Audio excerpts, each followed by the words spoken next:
Zee 24 तास एक पाऊल पुढे। भारतानं वेळीच ठाम भूमिका घेण्याची आता आवश्यकता निर्माण झाली आहे, कारण हा विषय अतिशय मोठा आहे। त्याच्या कैक पटीनं या सगळ्या निर्णयाचे दूरगामी परिणामाला भारताला सामोरं जावं लागणार आहे। याच विषयावर आपण चर्चा करणार आहोत। आपल्यासोबत आपले पाहुणे आहेत, पुण्याहून आहेत परिणिता दांडेकर, समन्वयक Asia network on dam river and people. Dandekar madam, आपलं झी 24 तासमध्ये स्वागत। आपण पाहतोय हा विषय अतिशय मोठा आहे, गहन आहे।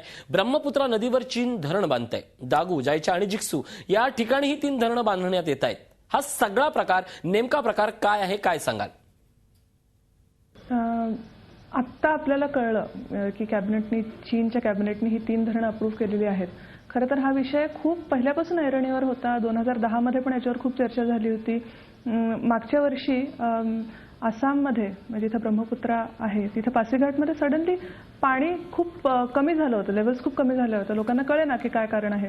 आणि तेव्हा पण म्हटलं गेलं होतं की चायना वरती धरणं बांधताय, त्यांनी धरण पाणी अडवलं आहे का, म्हणून इम्पॅक्ट झाले आहेत का। पण दुर्दैवाने बघता आपला जो रिस्पॉन्स आहे, भारताची पोझिशन चीनच्या धोरणांबद्दल खूपच वीक राहिलेली आहे। सगळ्यात महत्त्वाची गोष्ट म्हणजे आपल्या 2 देशांमध्ये इंटरनॅशनल वॉटर शेअरिंग ट्रीटी नाही अजूनही। जेव्हा आपल्याला हे माहिती आहे की चायना धरणं आज नाही उद्या बांधणार आहे ब्रह्मपुत्रावरती। चायना तुम्हाला सांगायचं तर जगातलं दुसरं सगळ्यात मोठं धरण बांधणारा देश आहे। आणि आत्ता या घडीला चायना हे जगातली सगळ्यात जास्त धरणं बांधतंय, चायनामध्ये आणि चायनाच्या बाहेर।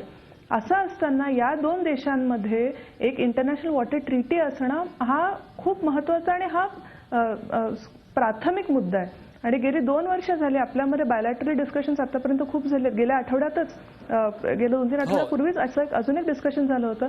पण इंटरनॅशनल वॉटर ट्रीटीचा काही मुद्दा ऐरणीवर येत नाहीये आणि चीन ही धरणं बांधतोय आणि याच्या रेसमध्ये आपणही ब्रह्मपुत्रेवर अजून धरणं बांधतोय। ब्रह्मपुत्रा ही 3 नद्यांची मिळून होते, दिबांग, सियांग आणि लोहित।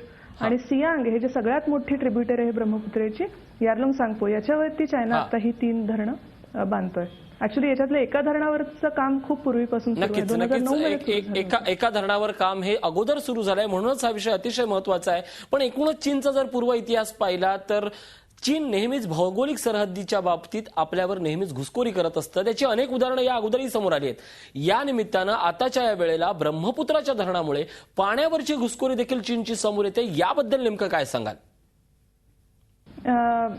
खरं तर बघाल तर पाणी हा कुठल्या देशाची अशी मालमत्ता नाही आहे। तो प्रत्येक सगळ्या देशांना, त्यातल्या प्राणीमात्रांना, यांचं सगळ्यांचं मिळून असं एक नैसर्गिक संपत्ती येते। त्यामुळे असं एका देशाची संपत्ती वगैरे असं तो मुद्दा नाहीये। पण हे मात्र खरंच आहे की चीननी ब्रह्मपुत्रा किंवा यारलुंग सांगपो म्हणजे सियांग या नदीबाबतीतल्या आपली धोरणं ही अतिशय जास्त नॉन ट्रान्सपरंट ठेवलेली आहेत। पारदर्शकता 0% आहे या सगळ्या धोरणांमध्ये। जेव्हा झांगमू धरणाचं बांधकाम सुरू होतं तेव्हा चीनकडून येत होते की आम्ही कुठलेही धरण कन्सिडर पण करत नाही आहोत, जेव्हा खरं तर तिकडे धरण सुरू होतं। तर त्यामुळे ही बेसिक ट्रान्सपरन्सी 2 देशांमध्ये असणं ही अतिशय महत्त्वाची गरज आहे। आणि चायनाने नक्कीच ह्याचं उल्लंघन केलेलं आहे आणि विश्वासार्हता आणि पारदर्शकता दाखवलेली नाहीये। तुम्हाला सांगायचं 2010 मध्ये खूप मोठे पूर आले होते, अरुणाचल प्रदेशमध्ये पण आले होते आणि हिमाचल प्रदेशमध्ये पण आले होते। आणि या दोन्ही पुरांची कारणं चीनमध्ये होती। आतापर्यंतही आपल्याला कळलं नाहीये की ते 2 पूर नक्की कशामुळे आलेले आहेत।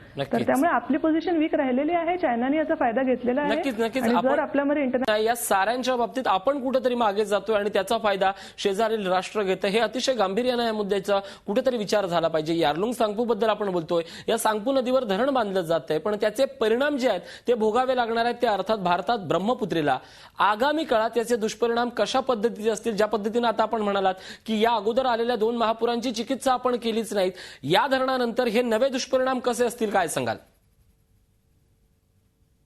नक्कीच। आणि हा जो मुद्दा आहे हा खूप महत्त्वाचा मुद्दा आहे। आणि हा फक्त चीन आणि भारत या 2 देशांपुरता महत्त्वाचा मुद्दा नाहीये, तर हा भारतासाठी पण महत्त्वाचा मुद्दा आहे। आपण असं मानतोय आतापर्यंत की हायड्रो पॉवर, जलविद्युत प्रकल्प यांचा काहीही इम्पॅक्ट नसतो। खरं बघायला गेलात तर जलविद्युत प्रकल्पांचा, हायड्रो पॉवरचा अतिशय मोठा इम्पॅक्ट डाऊनस्ट्रीमवर म्हणजे त्या धरणाच्या खालच्या बाजूवर खूप मोठा इम्पॅक्ट असतो। महत्त्वाचं याच्यात असं आहे की हायड्रो पॉवर धरणं ही पीकिंग पॉवर असतात, म्हणजे जेव्हा विजेची गरज खूप जास्त असते त्याच्या आधी ते पाणी स्टोअर करून ठेवतात आणि जशी गरज असेल तसं पीकिंगमध्ये गशमध्ये ते पाणी खाली सोडतात. याचा खूप महत्त्वाचा इम्पॅक्ट असा होतो की नदीचा जो एक स्वतःचा हायड्रोग्राफ आहे, तिची एक वाहण्याची जी कालानुरूप चालत आलेली एक पद्धत आहे ती पूर्णपणे बदलते. जवळजवळ 22 तास पाणी स्टोअर राहतं, त्यामुळे नदीच्या खाली जवळजवळ कोरडं असतं स्ट्रेच. आणि त्याच्यानंतर 2-3 तास जेव्हा तुम्ही पीकिंग पॉवर जनरेट करता तेव्हा 100 वर्षातला जो फ्लड असतो, अतिशय मोठा फ्लड, असं फक्त 2-3 तास पाणी सोडण्यात येतं.